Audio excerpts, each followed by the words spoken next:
What is going on, guys? Welcome to Outside the Brand. This is your AEW Dynamite post show for April 26th, 2023. I'm your host, Phil, and of course, this is Outside the Brand. Thank you so much for joining me right here on your Wednesday nights, wherever you may be. Dynamite was fantastic tonight. I loved everything about Dynamite tonight. We had the continuation of the Four Pillars storyline.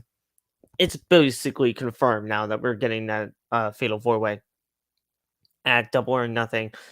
We had two championship matches tonight where we had the 20th championship defense for Orange Cassidy in the International Championship, and Jade Cargill continuing on her undefeated streak and retaining the TBS Championship against another undefeated, now not so undefeated, Taya Valkyrie tonight. In a very, it was decent. It was decent. It got what it needed to get done, and yeah. We had that, and oh yeah, let's not fucking forget to mention Roderick fucking Strong is in AEW. Nobody knows what's happening. Nobody knows what's happening when it comes to that. Mainly because of the fact everybody all thought that he was still in WWE, that he was contracted with WWE and NXT. Nobody knows what the hell happened in order to get to that point, and now he's here in AEW. So we're going to be talking about that, and we're going to be talking about what the hell possibly could have happened. I don't know. I don't know what happened, but we're going to be talking about everything that happened tonight on AEW Dynamite and give you guys my thoughts on everything that went down tonight. So if you guys like what you hear so far, make sure to hit that like button, turn on the bell for all notifications, subscribe to your channel if you are not already on the road to 1K. Go down in the link in the description. All the TikTok links are down there in the description below. And follow me on social media at Twitter and Instagram at PhillyMatt_. And chat with me all night as I go, as I basically live tweet all throughout the show. So it's great talking with you guys, and it's great just, talking AEW and talking all things pro wrestling over there on my TikTok. Plus, you guys know exactly what you're going to get when it comes to this show, OTB, when you follow my TikTok page, when you follow my my Twitter page. So thank you guys again for all the love and support. We will see you guys on Friday for the Friday Night SmackDown post show, because Friday is the WWE draft, or at least part one of the WWE draft. So we will see what goes on there, and we will get things started when it comes to the WWE draft on Friday. So there we go. But let's talk about everything that happened on AEW Dynamite tonight, and let's get it going, guys. Let's not waste any time, really. I just watched All Access, so that's why we are here at, I think, 11:20-ish. I watch All Access now, so very good show when it comes to that front.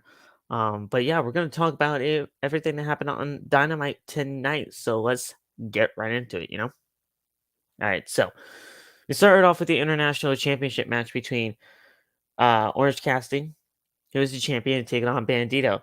And this match was fantastic. An absolutely awesome way to kick off the show. I love Bandito. I love that Bandito is back in AEW. I love Orange Cassidy and him as the international champion. Him as the international champion is just a great thing for the title, because he's making that title actually worth something, and actually it looks very important when it comes to Orange Cassidy, because whether you like him or whether you don't, Orange Cassidy is a fantastic professional wrestler, and he is making you feel that championship is meaning something. So when he is out there defending that championship week in and week out, you're seeing an important championship being defended on AEW television, and I love that. So what we had here, Orange Cassidy obviously retained here, but Bandito gave Cassidy a frog splash from the top rope for a close near fall.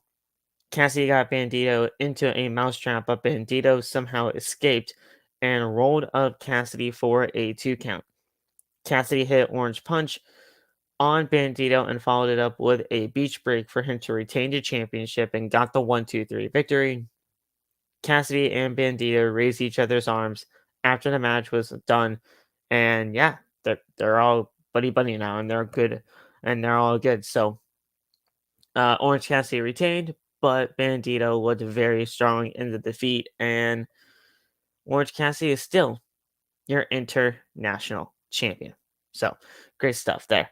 Um, Backstage, we have Adam Cole, and he is in a backstage interview with Renee Paquette. And he said that he will call out Chris Jericho tonight on the show. And make no mistake about it, if he does not come out, he will come to find him instead. Backstage, Darby Allin told Jungle Boy that verbally they took it too far last week. He asked to kill whatever is between them. And they don't have to like each other, but they should respect each other. If he knew what was going to happen last week, he wouldn't have been up in the rafters watching. He would have been at ringside because how Perry's match ended last week against Sammy Guevara was bullcrap. And he has a feeling that it could happen tonight as well.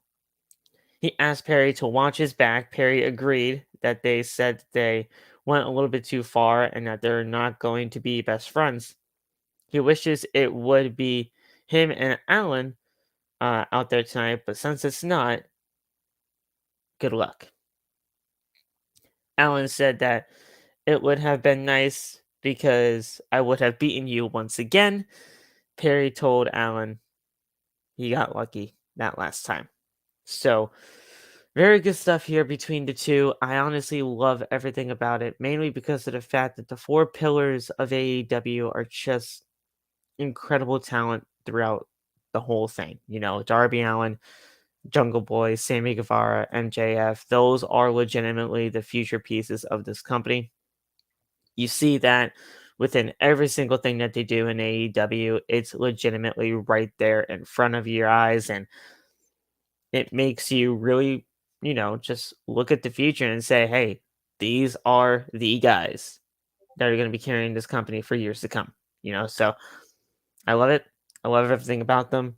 They continue to make strides when it comes to AEW as well. So I absolutely love it, man. Let's continue going at it.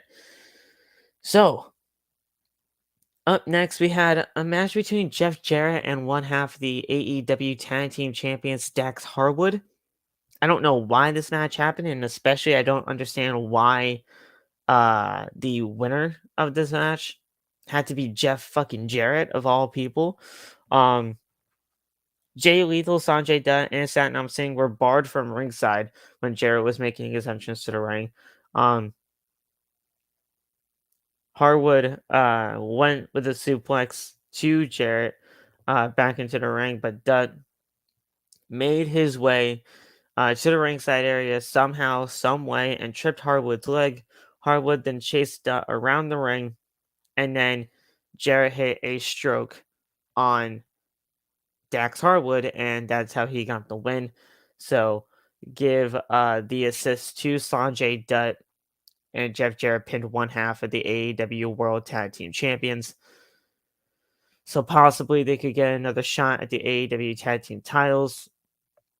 Who knows? I really don't give a shit. I don't care about Jeff Jarrett, Jay Lethal, and that group when it comes to that side of things, mainly because of the fact I just really don't care about Jeff Jarrett. I don't. I never cared about Jeff Jarrett. I don't understand why Jeff Jarrett is in AEW. You guys might have a little bit of a different opinion on that, but that's fine. It is what it is. FTR, though, being in a feud with Jeff Jarrett and Jay Lethal, I'm not about that. I'm not. So we'll see what happens there. But other than that, Jeff Jarrett got one half of the tag team champions pinned to the mount. 1, 2, 3. We could be seeing those two teams go at it again for the AEW World Tag Team titles. Backstage, you see Tony Khan making an announcement, and he said that the ceremonies for the Owen Hart Cup tournament will take place at Double or Nothing in Las Vegas on May 28th. The tournament will be held in Canada, including matches on AEW and New Japan Pro Wrestling's Forbidden Door event, and the tournament final will take place in Calgary, Alberta, Canada on July 15th. And that is an episode of AEW Dynamite. So, guys, I absolutely love everything about this. As you can see here, it's kind of we're doing this like this is a full show review, trust me, but it's going to be very quick, mainly because it's a it's a very nice, concise show that we got tonight, and it's a very just easy way to get through things. So,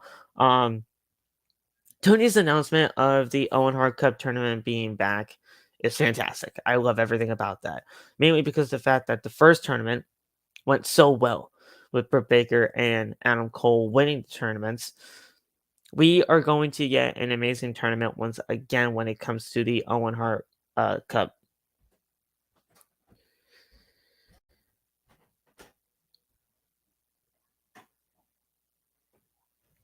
Sorry. So, yeah, I'm loving it. I'm loving everything about it. I know the tournaments are going to be great this year. We don't know who's in the tournaments yet. We're not going to for a little while now. But yeah, getting things started for the tournaments and everything like that, that's going to be a great thing to see. The ceremonies happen at Double or Nothing, so that's not going to happen until May.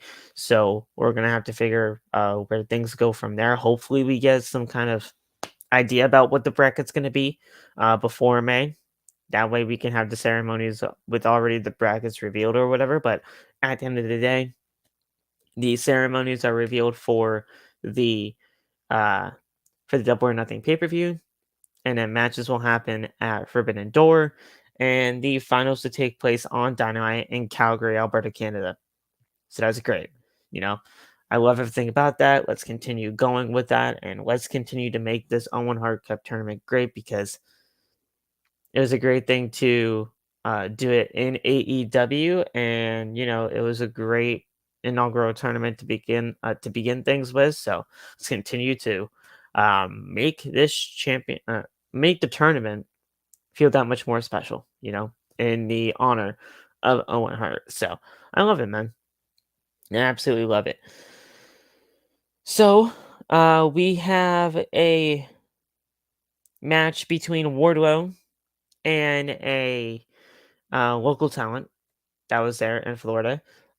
This was pretty simple. A Powerbomb Symphony for the win. After the match, Arn Anderson got on the microphone and said that Wardlow is AEW's dynasty. Not Chris Jericho. Christian and Luchasaurus came out.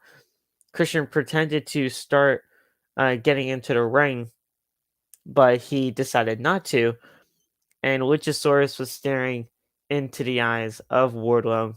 It looks like you could be seeing Wardlow versus Luchasaurus at some point in time for the TNT Championship.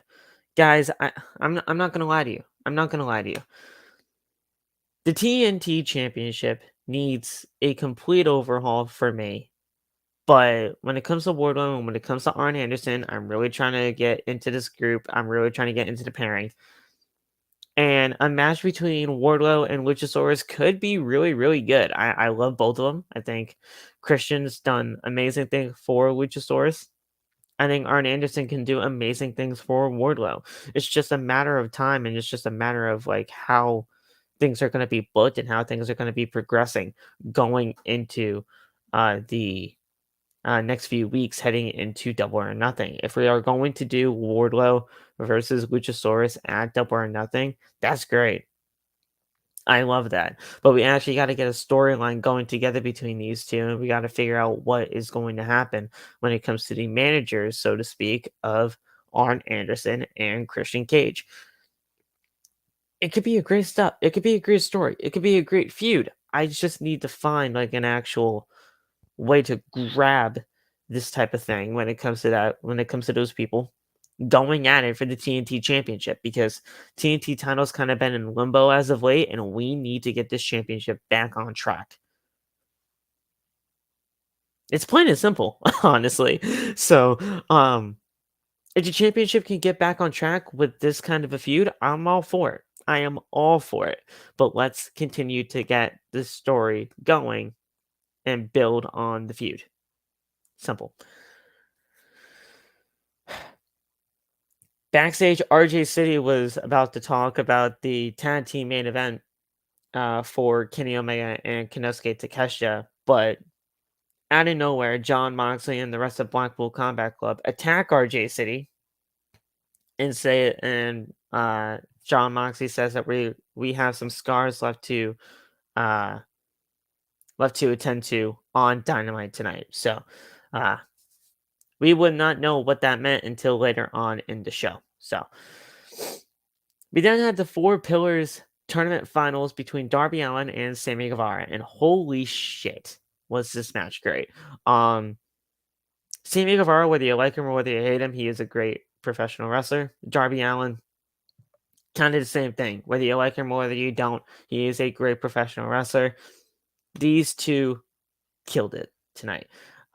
We had a 630 freaking senton through a fucking table. Great spot there. So Allen went to the top rope, but Ty Mello came down the aisle, got onto the ring apron, and distracted Allen. Guevara hit Allen with a Spanish fly. Guevara then put Allen onto the table that is on the outside of the ring. Then Guevara hit a 630 senton through the table, and Allen got up and got back into the ring. MJF made his way down to ringside. Guevara went for a splash onto Allen in the corner, but Allen moved out of the way and hit him with a shotgun dropkick. Mello got on one side of the ring apron and distracted the referee, and Allen caught his skateboard thrown by MJF at him. And from the other side of the ring, Guevara took a back bump to basically signify, like, oh my gosh, he just hit me with a skateboard, did Darby Allin. And the referee turned around and saw Allen with the skateboard. So he's like, wait, did you just hit him? Ring the bell. And the disqualification actually happened. We rarely see disqualifications in AEW, and one of the disqualifications happened here tonight, as Sammy Guevara won by disqualification because the referee thought that Darby Allin hit him with a skateboard. So Sammy won. Sammy won the Four Pillars tournament, and he is going to Double or Nothing, or so we think. After the match took place, MJF and Sammy Guevara are celebrating, and Tony Schiavone said that he just talked to TK and said that there will be a tag team match next week between MJF and Sammy Guevara as they take on Jungle Boy and Darby Allin. If MJF and Guevara win, the match will go as advertised, and it'll be Sammy Guevara versus MJF for the AEW World Championship at Double or Nothing. But if Jungle Boy and Darby Allin win, it'll turn into a Four Pillars Fatal 4-Way match for the AEW World Championship. It's basically but confirmed that we will get a Fatal 4-Way for the AEW World Championship at Double or Nothing. And it's going to be great. It's going to be great. When they put all these four together, I initially thought, all right, they're going to build up a Fatal 4-Way.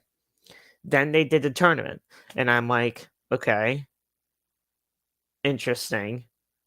And then we got to tonight where it was shenanigans, and then TK said, listen, fine, you have the match, but if these two beat you guys again, or beat you guys next week in that 10-team match, we're going to get the Fatal 4-Way that we were advertising the first place. So there we go. I love it, man.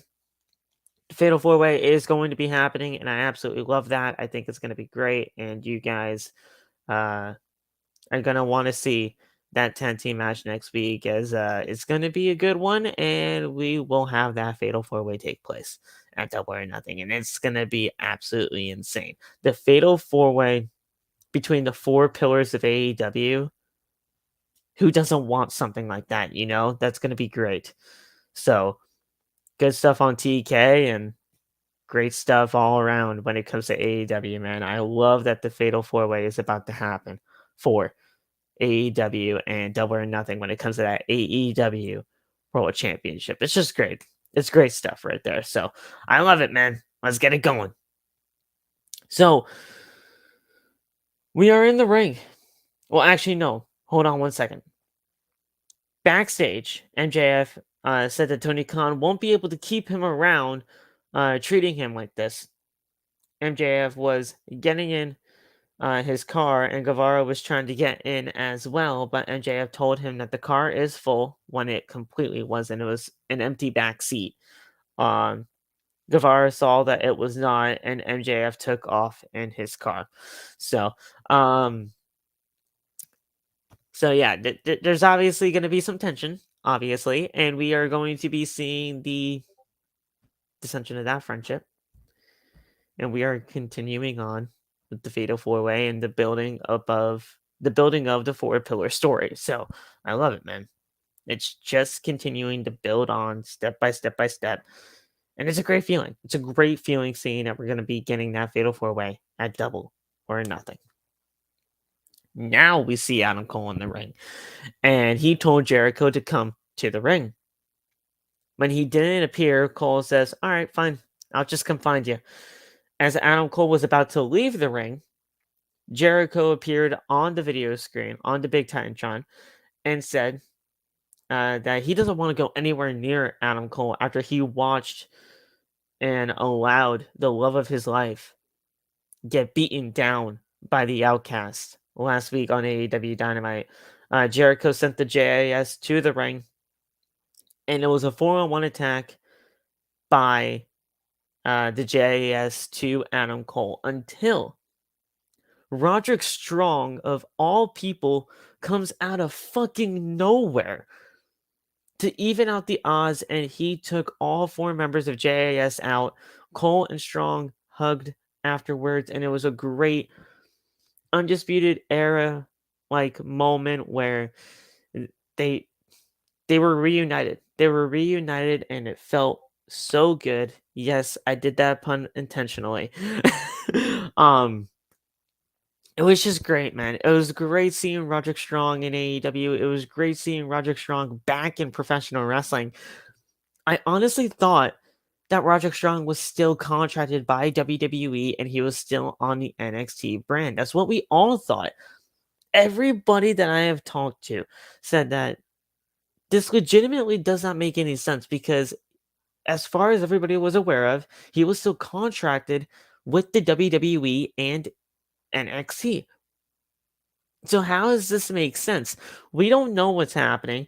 Nothing is coming out about like his contract status from WWE or whatever, or how he got released, or how he, asked for his request and it was asked like to request his release and it was accepted or whatever. Nothing came out. Nothing came out on either side, Roderick's side or WWE side. So what happened? What happened in order to get to this? We don't know. We're probably not going to know. But at the end of the day, Roderick Strong is All Elite. The graphic did show up. Tony Khan did tweet out the graphic. He's officially part of AEW now. So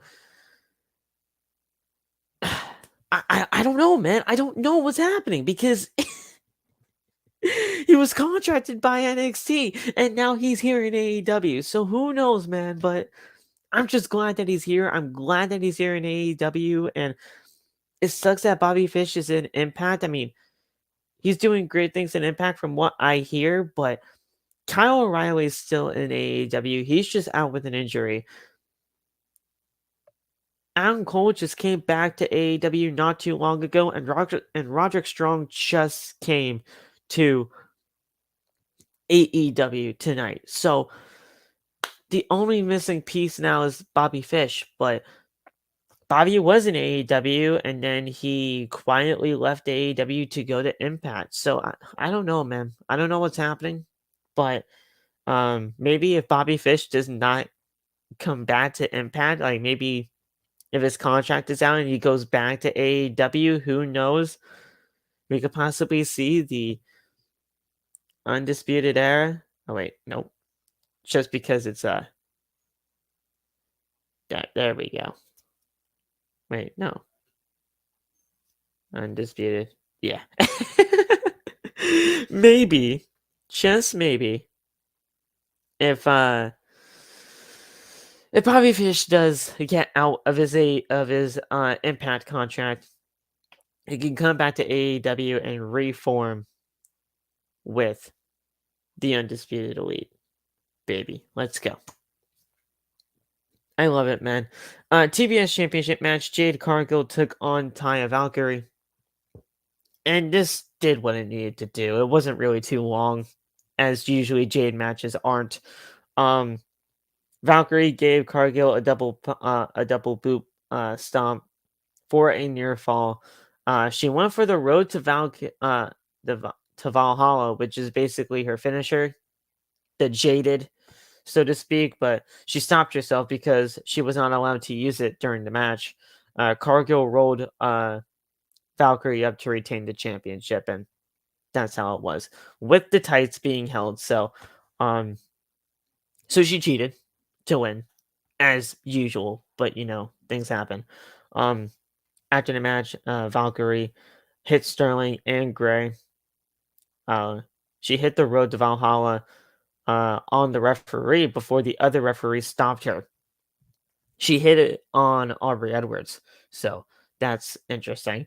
So yeah, we had all that take place, and that's what happened here. I don't know if that was a full-on heel turn for Taya, but it is what it is, and we got what we got tonight. So there we go. After the match, oh, I just read that. Sorry, guys. Backstage, Jamie Hayter appeared with her arm in a sling, and Britt Baker having her black eye from the attack from the Outcast last week on Dynamite. And Hayter said that the Outcast sent her to the hospital, but it won't be over if they are sent to the morgue. Shawn Spears and Ricky Starks said that they don't like each other, but they will team up on Rampage to face Jay White and Juice Robinson. Whatever happened. So Rampage is happening at like 5:30 on Friday. I don't know why, but it's preempted. It's a special start time, so if you guys are watching Rampage, it's on at 5:30 on Friday. Who knows? But again, I don't watch Rampage, and even if I was going to, it's on during my work. It's on during work, so I can't. So then we had the main event of Konosuke Takeshita and Kenny Omega versus The Butcher and The Blade. Kip Sabian and Penelope Ford were with The Butcher and The Blade during this tag team match. A very interesting main event. I thought the main event would have obviously been the Four Pillars final for the tournament, but no. It was this tag team match, and we obviously saw why at the end of it all. But Omega and Takeshita won, as I think everybody kind of figured. Omega did a dive over the top rope onto the Blade and Sabian inside the ring. Takeshita hit a running knee on the Butcher and got the win for their team, as they teamed up for the first time ever, I should say.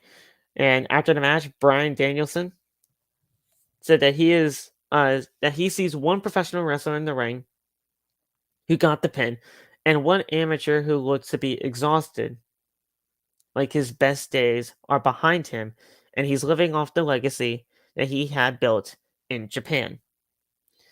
He said that Takeshita trained with the BCC, he would be a world beater. John Moxley, Claudio Castagnoli, and Wheeler Yuta attacked Takeshita and Omega from behind. They threw Takeshita out of the ring, leaving Omega alone. Danielson pulled out a screwdriver, but the Young Bucks super kicked him. Yuta ran up the aisle and got hit with a super kick. Omega then gave Danielson a dragon suplex. and the Bucks gave him a super kick. Omega then picked up the screwdriver. Danielson told Takeshita to get into the ring, and Takeshita begged Omega not to use the screwdriver on Danielson, while the Bucks were not on Danielson, on Moxley, while the Bucks were holding him in place to do that job.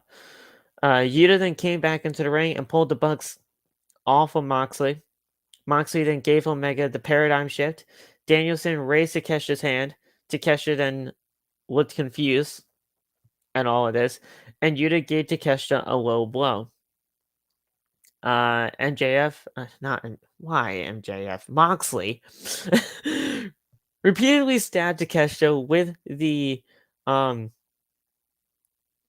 the screwdriver, and it completely busted him open to hell. It split him open, and that's how the show went off the air, with the BCC standing tall over a fallen Takeshita. And yeah, guys, there's not really much to say here. The BCC is fantastic. The BCC as heels are great. They're legitimately like Shield 2.0 in AEW. And if there's anybody that knows how the Shield should be operating, it should be somebody like a John Moxley. They show up, they beat the crap out of somebody, and they fucking leave. And it's great stuff. It's great television. And I love that Moxley, Claudio, Brian, and Wheeler all found themselves within this kind of realm in order to do something like this. I love it, man. The amateurs versus the professional wrestlers thing that Brian has got going on right now. It's great. What's up, Jacko? Yeah, man. Everything about that ending for Dynamite tonight was fantastic. It was a very nice and concise, review tonight for the show. We usually go over 30 minutes. We usually go over an hour, especially over an hour. But with me just being by myself tonight, this is just a very easy, thing to get through tonight. So I hope you guys enjoyed what you heard tonight. A very, very good episode of Dynamite. That's all I have to say. As we continue on the road to Double or Nothing, and we get to that fatal 4-way for the AEW World Championship. The TNT title looks like it's going to be for Wardlow and Luchasaurus. Who knows? Maybe we actually do get to see Jeff Jarrett and Jay Lethal go at it again with FTR for the AEW Tag Team titles. I don't like that, but maybe that is going to be the case. We don't know what's happening with Jade Cargill and the TBS title now that she beat Taya. And then the Women's World Champion Jamie Hayter, we don't know what's happening with her now because her arm's in a sling. It might just be for storyline, but who knows? Yeah, man, we got a lot of stuff going for AEW Dynamite with the Owen Hart Cup tournament as well, still being announced. So that's going to be great to see as we see that develop.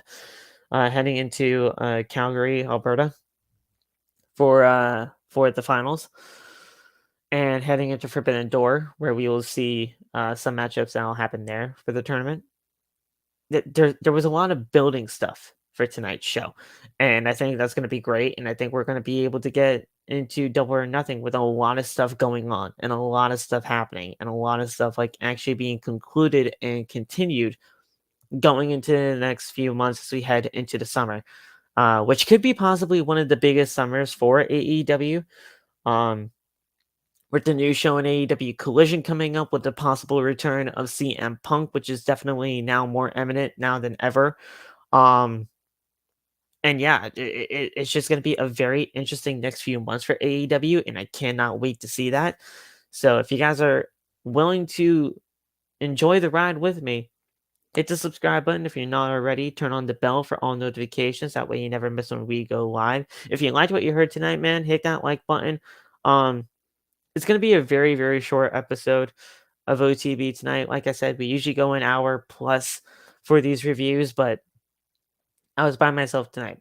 And honestly, at the end of the day, when I'm by myself, I like getting these done quick. But you guys got my thoughts on everything that happened tonight, and everything that happened tonight was very, very good. I really didn't have a problem with this show. And yeah, man, it's gonna be great.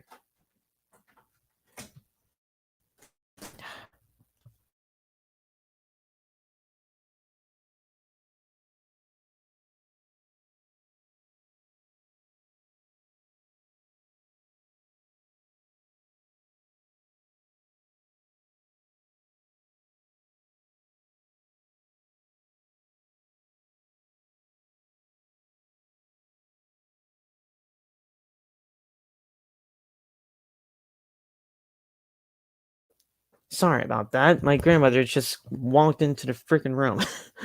But I can't wait to have my own office soon. I'm gonna have my own office soon, and then when that door is closed, nobody's gonna be walking in. Nobody. Um, but thank you guys so much for joining me on OTB tonight for the AEW Dynamite post show. If you liked what you heard, like the video, subscribe to the channel, and go down to the link in the descriptions for all the social medias and everything like that. And we will talk to you on Friday for the Friday Night SmackDown post show, which is the start of the WWE draft. So thank you so much. We will talk to you on Friday. Peace out, guys.